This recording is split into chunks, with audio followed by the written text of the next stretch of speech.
Hello guys, എല്ലാവർക്കും നമ്മുടെ പുതിയ വീഡിയോയിലേക്ക് സ്വാഗതം. അപ്പോൾ ഇന്ന് നമ്മൾ ഈ പതിയെ നടന്ന് പോകുന്നത് നമ്മുടെ മോഹൻലാലിൻ്റെ തുടരും മൂവി കാണാനാണ്. ഇന്നാണ് അത് റിലീസ് ചെയ്തേക്കുന്നത് 25-ാം തീയതി. സോ നമ്മൾ നേരത്തെ പ്ലാൻ ചെയ്ത് വെച്ചിരുന്നു. ബിക്കോസ് അതിനകത്തെ ആ പാട്ട് ഭയങ്കര ഹിറ്റായ സമയത്ത് മമ്മി എപ്പോഴും പറയുമായിരുന്നു ഈ മൂവി ഒന്ന് കാണണം, ഇത് നല്ല ഫാമിലി മൂവിയാണെന്ന് തോന്നുന്നു, പണ്ടത്തെ ആ മോഹൻലാലിൻ്റെയും ശോഭനയുടെയും കോമ്പിനേഷൻ വീണ്ടും വരുന്നു എന്നൊക്കെ പറഞ്ഞ് മമ്മി ഭയങ്കര എക്സൈറ്റ്മെൻ്റ് ആയിരുന്നു. സോ നമ്മളും ഡേറ്റ് നോക്കി വെച്ചു. ആദ്യം നമ്മൾ പ്ലാൻ ചെയ്തു അങ്ങനെയാണെങ്കിൽ നമ്മൾക്ക് 7:30 മൂവിക്ക് ഷോ എടുക്കാനേ. അപ്പോഴത്തേക്കാണെങ്കിൽ ഓഫീസിൽ നിന്ന് നമുക്ക് എല്ലാവർക്കും ഹാഫ് ഡേ ഒക്കെ എടുത്ത് ചാടേണ്ടി വരും, അല്ലെങ്കിൽ അത് നമുക്ക് പോസിബിളാണെന്ന് തോന്നിയില്ല. എല്ലാവർക്കും 7 മണി വരെ ഷിഫ്റ്റ് ആയിരുന്നേ.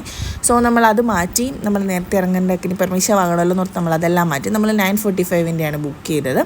9:45-ൻ്റെ ബുക്ക് ചെയ്ത് നമ്മളിത് എത്തിയിട്ടുണ്ട്. നമ്മൾ ബുക്ക് ചെയ്തത് സെക്ടർ 67 അർബാനയുടെ അവിടെയാണ് നമ്മൾ ബുക്ക് ചെയ്തത്. നമ്മൾ പോയത് ഞാനും സൂര്യയും അപർണേച്ചിയും മമ്മിയും ആദ്യം കൂടിയാണ് നമ്മൾ പോയത്. നമ്മളവിടെ വന്നിറങ്ങി കഴിഞ്ഞാൽ ആക്ച്വലി നമ്മൾ 2 ഓട്ടോയ്ക്കായിട്ടാണ് പോയത്. നമ്മൾ വന്നിറങ്ങിയത് വേറൊരു സൈഡിലും, ഞങ്ങൾ 3 പേരും ഒരു വണ്ടിയിലും, മമ്മിയും ചേച്ചിയും വേറൊരു ഓട്ടോയിലായിരുന്നു. ഞങ്ങൾ പിന്നെ അവരെ തപ്പി നടക്കുന്നതാണ് ഈ കാണുന്നത്. കാരണം അവർക്ക് ഇവിടെ നിന്ന് പരിചയമായി വരുന്നതല്ലേ ഉള്ളൂ. അപ്പം ഞങ്ങൾ വന്ന് ഇറങ്ങിയ സെക്ഷനിലല്ല അവരിറങ്ങിയത്. അവർ വേറൊരു സെക്ഷനിൽ ഇറങ്ങിയിട്ട് ഇതേ ഞങ്ങളവരെ കണ്ടുമുട്ടി. അപ്പോഴത്തേക്കും വേറെ നമ്മുടെ ഓഫീസിലുള്ള വേറെ ആൾക്കാരൊക്കെ ഉണ്ടായിരുന്നു. അപ്പോൾ അവരൊക്കെ യാശുവിനെ എല്ലാവരും എന്തെങ്കിലും ഫംഗ്ഷനൊക്കെ കൂടുമ്പോൾ എല്ലാവർക്കും യാശുവിനെ അറിയാമല്ലോ. സോ അവർ യാശുവിനോട് വർത്താനൊക്കെ പറഞ്ഞുകൊണ്ട് നിൽക്കുകയാണ്. യാശുവിനോടും മമ്മിയോടും. യാശു നല്ല ഉറക്കമായിട്ടുണ്ട്. കഴിഞ്ഞ പ്രാവശ്യത്തെ പോലെ തന്നെ നമ്മൾ എക്സ്പെക്റ്റ് ചെയ്യുന്നു. നമ്മൾ തിയേറ്ററിൽ കയറി കഴിയുമ്പോൾ ആൾ എന്താണേലും കണ്ണ് തുറന്നിട്ട് വരും. അത് നമ്മൾ വെൽ പ്ലാൻഡ് ആയിരുന്നു. യാശുവിനെ കൊണ്ട് പടത്തിന് പോയാൽ എങ്ങനെയാണ് പേടിച്ചിട്ടാണ് നമ്മൾ കഴിഞ്ഞ പ്രാവശ്യം ആക്ച്വലി പടത്തിന് പോയത്. പക്ഷേ യാശു കഴിഞ്ഞ പ്രാവശ്യം പടം നല്ല കൂളായിട്ട് നമ്മളെ ഫുള്ള് കാണിക്കാൻ അനുവദിച്ചതുകൊണ്ടാണ് ഇത്തവണ നമ്മളിങ്ങനെ ഒരു പ്ലാൻ ഇട്ടത്, നമ്മളെല്ലാവരും കൂടി പോകുന്നത്.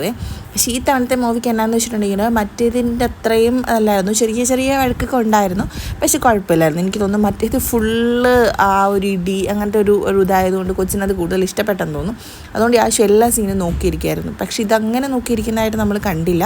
എന്നാലും കുഴപ്പമില്ലായിരുന്നു. നമ്മൾ ഇത്രയും പേരുള്ളതുകൊണ്ട് ഒരു സൈഡിൽ കൂടെ ഒക്കെ നടക്കുമ്പോഴത്തേക്കും തന്നെ ആൾ ഹാപ്പി ആയിരുന്നു. കാരണം 2 സെക്ഷനായിട്ട് ഇരുന്നത് കൊണ്ട് അവരും നമ്മുടെ അടുത്തോടെ ഓടി നടന്നിട്ടുണ്ടായിരുന്നു. നമ്മൾക്ക് സീറ്റ് കിട്ടിയത് ഞാൻ പറഞ്ഞില്ല, നമ്മൾ നേരത്തെ ബുക്ക് ചെയ്തില്ല. കാരണം നമ്മൾ ഈ കൺഫ്യൂഷനിൽ നിൽക്കുമായിരുന്നു, എവിടെയാണ് എങ്ങനെയാണ് ഏത് ഷോയാണ് പോകണമെന്നുള്ളത്. അതുകൊണ്ട് നമ്മൾ ബുക്ക് ചെയ്തിട്ടില്ല. നമ്മൾ ടിക്കറ്റ് അവിടെ വന്നിട്ടാണ് എടുത്തത്. ആക്ച്വലി നല്ല തിരക്ക്. എമ്പുരാനൊക്കെ കാണാൻ പോയപ്പോൾ നമ്മൾ കണ്ടാണല്ലോ, കുറച്ച് പേരെ ഉണ്ടായിരുന്നുള്ളൂ. ഇത് ഒരു സീറ്റ് പോലും ഇല്ലാതെ ഫുള്ള് ഫില്ലായിട്ടുള്ളൊരു ഇതാണ് നമ്മൾ കണ്ടത്. നമ്മൾ അവിടെ ചെന്നിട്ടാണ് ടിക്കറ്റ് എടുക്കുന്നത്. അവിടെ ചെന്ന് നമ്മൾ ടിക്കറ്റൊക്കെ എടുത്ത് നമ്മൾ ഉള്ളിലേക്ക് കയറി. ഉള്ളിലേക്ക് വന്നപ്പോൾ എല്ലാവരും അറിയാവുന്നവർ തന്നെയുള്ളൂ. നമ്മുടെ ഓഫീസിലുള്ളവരാണെങ്കിലും ഓഫീസിലുള്ളവരുടെ ഫ്രണ്ട്സ് ആണെങ്കിലും റൂംമേറ്റ്സ് ആണെങ്കിലും എല്ലാവരും നമ്മൾ അറിയാവുന്നവർ തന്നെയാണ്. പിന്നെ അവിടെ ചെന്ന് കഴിയുമ്പോൾ ബസ് യൂഷ്വലുള്ളൊരു ഫോട്ടോ സെക്ഷൻ ഉണ്ടാകുമല്ലോ നമ്മൾ പടത്തിനൊക്കെ പോയി കഴിയുമ്പം. അതുപോലെ അപർണേച്ചി ആയിരുന്നു മെയിൻ ആൾ. കുറേ ഫോട്ടോസൊക്കെ എടുത്തു. നമ്മൾ ഫോട്ടോസൊക്കെ എടുത്തത് ഇവർ കാണുന്നതാണ്. പിന്നെയും അതിനും കൊണ്ട് ഫോട്ടോ എടുപ്പീരായിരുന്നു. അപ്പോൾ അവർ ഫോട്ടോ എടുക്കുന്നത് ഞാൻ മാറി നിന്ന് എടുത്താണ്. ബട്ട് ഫോട്ടോസിലൊക്കെ ഞാനും ഉണ്ട്.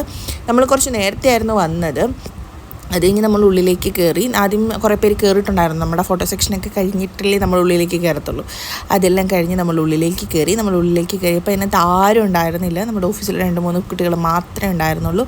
ഫുള്ള് കാലിയായിരുന്നു. പക്ഷെ നമുക്ക് ഫുള്ളാകുമെന്ന് അറിയാമായിരുന്നു. നമ്മൾ അവിടെ ചെന്ന് ടിക്കറ്റ് ബുക്ക് ചെയ്തുകൊണ്ട് ലാസ്റ്റ് സീറ്റ് നമ്മൾ എടുക്കുന്നതുകൊണ്ട് നമുക്കറിയായിരുന്നു ഫുള്ള് ബുക്ക്ഡാണ്. എന്നുവെച്ചിട്ടാണെങ്കിൽ നമ്മൾ ഉള്ളിലേക്ക് വന്നു മൂവിയൊക്കെ തുടങ്ങി. നല്ല എന്താ പറയുക, ഇപ്പോഴും മൂവി തുടങ്ങുന്ന സമയത്ത് ഈ ഒരു ടൈമൊക്കെ ആയതുകൊണ്ട് ഡൽഹിയിലെ ട്രാഫിക് കാരണം ആരും എത്തിയിട്ടില്ല. മൂവി തുടങ്ങി കഴിഞ്ഞിട്ടാണ് എല്ലാവരും എത്തുന്നത്. പിന്നെ ഞങ്ങൾ ഇരുന്നപ്പോൾ ഞങ്ങളുടെ സീറ്റിനടുത്ത് സീറ്റ് കാലിയായിരുന്നേ. അപ്പോൾ കുറച്ച് നേരം യാശുവിനെ ഞങ്ങൾ വേറൊരു സീറ്റിൽ സെപ്പറേറ്റ് ഒക്കെ കൊടുത്തിരുത്തി. പക്ഷെ കുറച്ച് കഴിഞ്ഞപ്പോഴത്തേക്ക് ആൾ വന്നു കഴിഞ്ഞാൽ അത് പറ്റത്തില്ലല്ലോ. പിന്നെ സാധാരണ നമ്മൾ പടത്തിന് മുമ്പ് ഞാനോ മമ്മിയോ ഒക്കെ ആയിരിക്കും കൂടുതലും യാശുവിൻ്റെ കാര്യങ്ങൾ നോക്കുന്നത്. ഇതിപ്പോൾ യാശുവിൻ്റെ അമ്മ നല്ല സുഖമായിട്ടിരുന്ന് ഉള്ളിൽ കയറിയിട്ട് സെൽഫി എടുക്കാണ്. സൂര്യയായിരുന്നു ഫുള്ള് യാശുവിൻ്റെ കാര്യങ്ങൾ. യാശുവിനെ കളിപ്പിക്കുക, യാശു കരഞ്ഞിട്ടുണ്ടെങ്കിൽ നോക്കൊക്കെ സൂര്യയാണ് ഇപ്പോൾ ഏറ്റെടുത്തേക്കുന്നത്. സൂര്യ വന്നേ പിന്നെ യാശു എന്ത് പറഞ്ഞാലും സൂര്യ അതിനൊപ്പത്തുള്ളൂ. അതുകൊണ്ട് അത് യാശുവിനും ഭയങ്കര ഇഷ്ടമാണ്. അതുകൊണ്ട് അവർ തമ്മിൽ ഭയങ്കര കമ്പനിയാണ്. സോ അവർ രണ്ടുപേരും കൂടി പടം തുടങ്ങുന്നിടം വരെ കുറച്ച് നേരത്തെ എത്തിയെന്ന് പറഞ്ഞല്ലോ, അതിലൂടെയൊക്കെ നടന്ന് എല്ലാം കണ്ടുപറക്കി ഇങ്ങനെ നടക്കുമായിരുന്നു. പിന്നെ നമ്മൾക്ക് പടത്തിൻ്റെ റിവ്യൂ പറയാനാണെങ്കിൽ സൂപ്പർ പടമാണ്. എൻ്റെ ഒരു പേഴ്സണൽ ഒപ്പീനിയനിൽ നമുക്ക് ഭയങ്കര ത്രില്ലറായിട്ട് തോന്നുന്ന ഒരു പടം. തുടക്കം നമുക്ക് ഫസ്റ്റ് പാർട്ട് ഫുള്ള് നമുക്ക് കോമഡി ഉണ്ട്. മോഹൻലാലിൻ്റെ അഭിനയം ഈ എമ്പുരാൻ കണ്ടതിന് ശേഷം ഇത് കാണുമ്പോഴത്തേക്കും നമുക്ക് ഭയങ്കര ഒരു എന്തും അത്രയും നന്നായിട്ട് ചെയ്യുന്നു എന്ന് നമുക്ക് ഭയങ്കരമായിട്ട് പറയാൻ പറ്റുന്നൊരു മൂവിയാണിത്. അത്ര നല്ലതായിരുന്നു. അത് കഴിഞ്ഞിട്ട് മൂവിയൊക്കെ കഴിഞ്ഞപ്പോഴത്തേക്ക് നിങ്ങൾക്ക് നോക്കിയാൽ അറിയാം, ഞാൻ തുടക്കത്തിൽ കാണിച്ച ആ ഒരു തിയേറ്ററിൻ്റെ ഉള്ളിലും വേളയിലത്തെ ഒരു എന്താ പറയുക, ഇപ്പോൾ ഇറങ്ങുമ്പോഴത്തെ ആ ഒരു ഇതും കാണുമ്പോൾ നമുക്കറിയാം നല്ല ക്രൗഡായിരുന്നു. ഒരു സീറ്റ് പോലും ഇല്ലാതെ. എന്നുവെച്ചാൽ നമ്മളെല്ലാവരും കൂടെ ഇറങ്ങി വീണ്ടും ഓഫീസിലുള്ള എല്ലാവരും ബൈ ബൈ ഒക്കെ പറഞ്ഞ് നമ്മൾ ഓട്ടോ ബുക്ക് ചെയ്ത് നമ്മൾ നേരെ ഇറങ്ങി. അപ്പോൾ എല്ലാവരും മസ്റ്റ് വാച്ച് ചെയ്യണം.